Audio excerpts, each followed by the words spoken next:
हर trip की एक वजह होती है। कभी किसी नई जगह को देखना, कभी खुद से थोड़ा वक्त बिताना।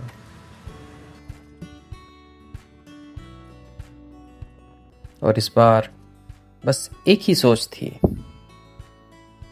इंडिया की काफ़ी स्टेट्स घूमने का मौका मिला, लेकिन कभी अपने ही झारखंड को इस नज़रिए से देख ही नहीं पाया।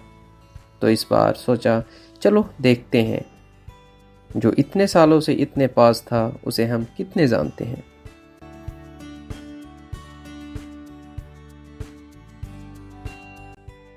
कभी कभी ना हम दूसरी जगहों को देखने में इतना बिजी हो जाते हैं कि अपने ही आसपास छुपी खूबसूरती को देखना रह जाता है। और शायद ये सफ़र उसी कमी को पूरा करने निकला है।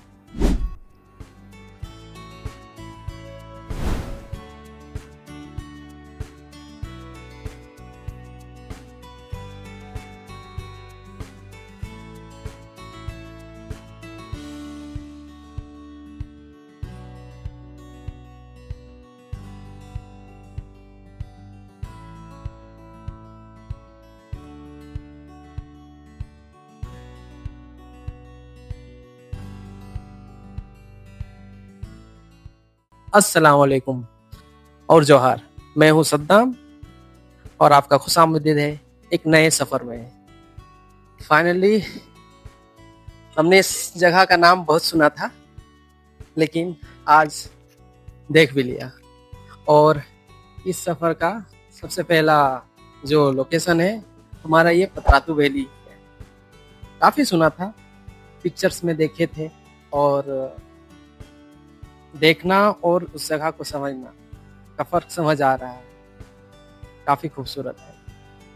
हमने इंडिया के बहुत सारे प्लेसेस को घूमा है, बहुत सारे प्लेसेस को देखा है, बट अपने ही झारखंड को कभी उस नज़र से देख नहीं सके थे। इस बार उसी को पूरा करने की कोशिश करने वाले हैं। इस सफ़र की आगाज़ हो चुकी है और आगे और भी बहुत सारे खूबसूरत प्लेसेस को देखना भी है। बने रहिए हमारे साथ।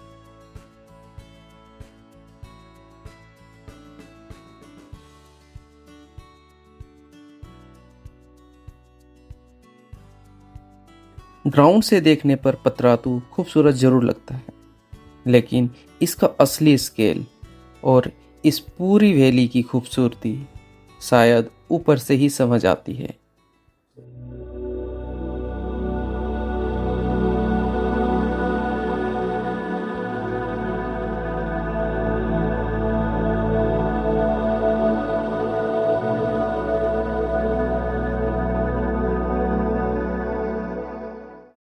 तब समझ आता है कि पतरातू की इतनी तारीफ क्यों होती है, लोग दूर दूर से इसे क्यों देखने आते हैं। पतरातू सिर्फ एक व्यू पॉइंट नहीं, एक पूरा एक्सपीरियंस है।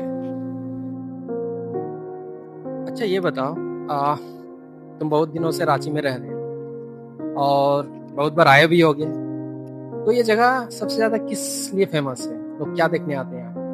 यहाँ का खूबसूरती, पतरातू वैली का खूबसूरती, यहाँ का नज़ारा बहुत अच्छा है। यहाँ पे आप इस व्यू को देख रहे हैं, यहाँ पे डैम है, यहाँ का रोड, ड्राइविंग एक्सपीरियंस बहुत मजे लेते हैं यहाँ पे लोग। यहाँ पे मैक्सिमम नवंबर दिसंबर, और ये बारिश का मौसम, अभी मानसून चल रहा है, उसमें बहुत सारे टूरिस्ट आते हैं यहाँ पे, और यहाँ का नज़ारा बहुत अच्छा लगता है देख करके। और ये काफी अच्छा भी है, जिग जो रोड है देखने में काफी खूबसूरत लगता है, और झारखंड का भी फेमस जी जगह को।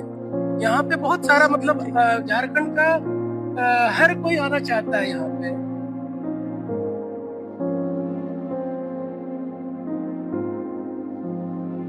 पतरातू वैली देखने के बाद हम निकल पड़े उस जगह की तरफ जिसने इस पूरे लैंडस्केप को एक अलग पहचान दी।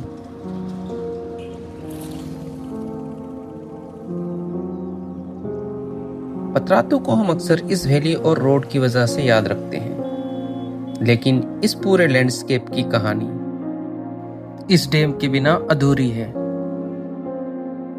जो आपको सामने दिखाई दे रहा है, बड़ा सा पानी का एरिया, यह है पतरातू डैम। लेकिन इस पूरे एरिया की कहानी में इस डैम का भी उतना ही बड़ा रोल है। और कई सालों तक इस पानी का इस्तेमाल पतरातू थर्मल पावर स्टेशन के लिए भी किया जाता था।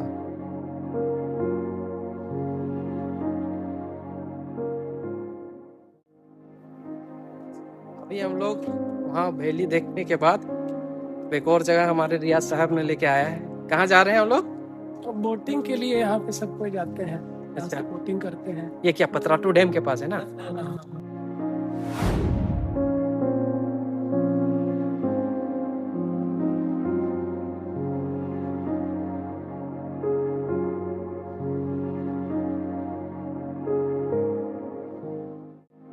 पतरातू सिर्फ अपनी वैली और कर्वी रोड्स के लिए ही फेमस नहीं है।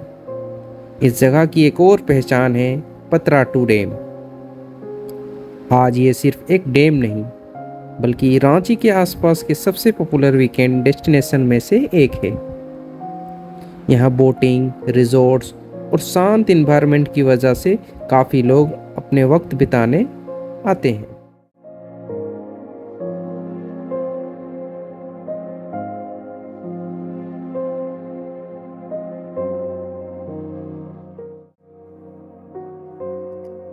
ये जो देख रहे हैं आप हमारे पीछे, ये इसे पतरातू डैम बोलते हैं। अभी आप जो हम वैली के ऊपर से देख रहे थे, ये वही डैम है और ये एक मेन मेड रिजर्वियर है। एक्चुअली ये जो डैम है ये बेसिकली जो पतरातू थर्मल पावर स्टेशन है उसके लिए बनाया गया था। और कहा जाता है कि ये जो एरिया है ये बेसिकली इंडस्ट्री के लिए फेमस था। और जैसे कि आप देखें, पतरातू जो वैली बन गया है और धीरे धीरे इस जगह को इतना फेमस कर दिया टूरिस्ट के लिए कि अब ज़्यादातर लोग यहाँ पे टूरिस्ट के लिए आते हैं। और आसपास बहुत सारे आपको रिजॉर्ट मिल जाएंगे जहाँ पे आप एक पीसफुल टाइम अच्छे से स्पेंड कर सकते हैं। ये जो डैम है काफ़ी मेस्मराइजिंग भी है। तो जो आप सामने दिख रहे होंगे वो एक्चुअली एक रिजॉर्ट है। आप यहाँ पे बोटिंग का भी इंजॉयमेंट ले सकते हैं। तो काफ़ी अच्छी जगह है, एक one of the best place, tourist place में से आता है झारखंड और रांची के आसपास में। तो अगर कोई रांची और इस जगह को देखने के लिए आ रहे हैं तो आप इसे ज़रूर अपने लिस्ट में रख सकते हैं।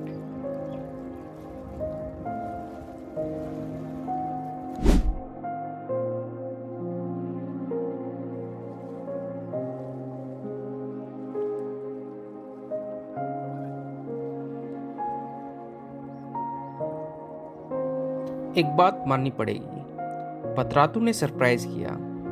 हम सिर्फ एक व्यू पॉइंट देखने आए थे, लेकिन यहाँ आके समझ आया कि पतरातू को सिर्फ एक लोकेशन के रूप में देखना शायद उसके साथ थोड़ी नाइंसाफ़ी होगी। यहाँ की रोड्स, ये वैली और ये डैम सब मिलकर पतरातू को एक कंप्लीट एक्सपीरियंस बना देता है।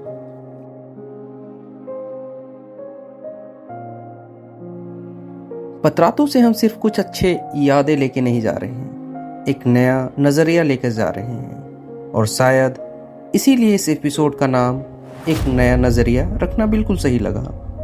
अब देखते हैं झारखंड के अगले चैप्टर हमें क्या दिखाता है। चलते हैं नेत्रहाट। सफ़र का सबसे अच्छा हिस्सा शायद यही होता है, एक जगह खत्म होती है और बिना पता चले एक नई कहानी शुरू हो जाती है। पतरातू से नेत्रहाट का सफर लंबा जरूर है, लेकिन जब दोनों तरफ इतनी हरियाली हो, बीच बीच में बारिश मिलती रहे और मॉनसून की वजह से खेतों में रोपाई चल रही हो, तो सच कहूँ ये डिस्टेंस भी छोटा लगने लगता है। मुझे लगता है अगर आप मॉनसून में झारखंड घूमने आ रहे हो तो ये रोड जर्नी भी डेस्टिनेशन जितनी ही खूबसूरत लगती है।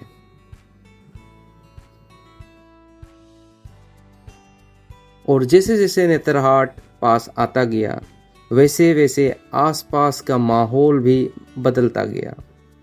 घने जंगल, ठंडी हवा और एक अजीब सी खामोशी।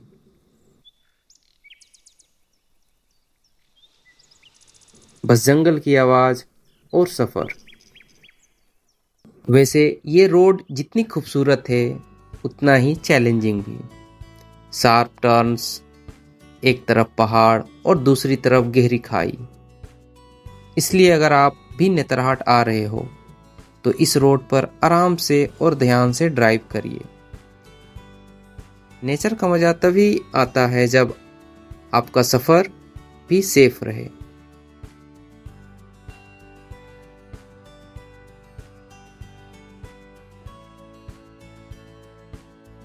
नेतरहाट पहुंचते पहुंचते शाम हो चुकी थी।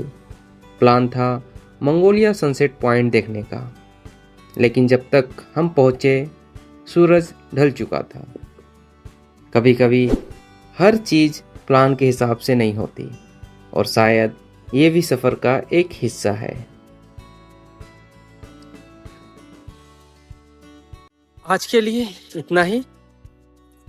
रातू ने शुरुआत का खूबसूरती दिखाया और नेतरहाट का आगाज काफी अच्छे से हुआ। बारिश भी हुई, मौसम भी बदल गया।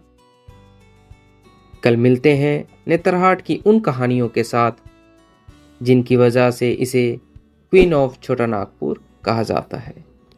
तब तक के लिए अल्लाह हाफिज।